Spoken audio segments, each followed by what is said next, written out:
so many people come here that have been driving up the Northeast Extension for years and looking at this river, and they can't believe that there's wild brown trout here.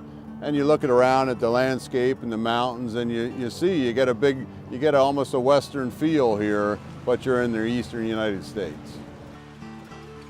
The Lehigh is very unique. It's big water, it's burly water, it's typical more of a western style trout fishery.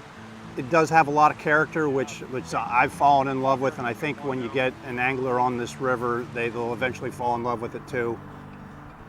Well, the biggest thing I like about the Lehigh River is that it's a big water fishery. Pennsylvania has a lot of little brook trout streams, a lot of smaller streams. Cast longer lines, not worried about your back cast, more of a western feel than most of all the smaller streams in Pennsylvania.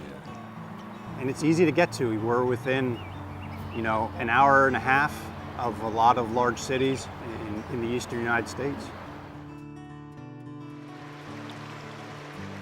Here our limiting factor is temperature, so our fish are typically not feeding all summer long because they're basically hiding out looking for some cold water. So if we had cold water year-round, the potential is pretty significant for a major trout fishery.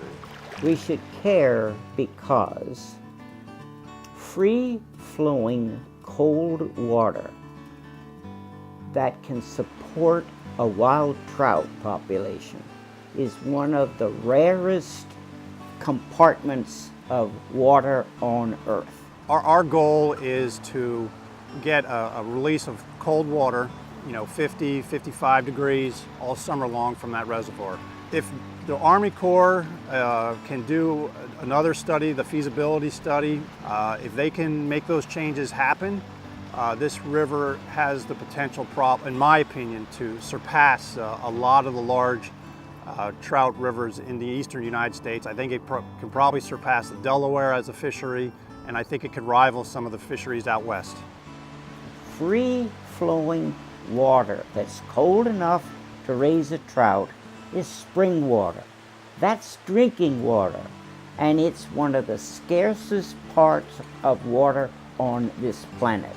So any place, if we want to look to the future, we should be concentrating on producing and sustaining and restoring as much free-flowing, cold, clean water as we can, because that's what we need for human beings to live on this planet.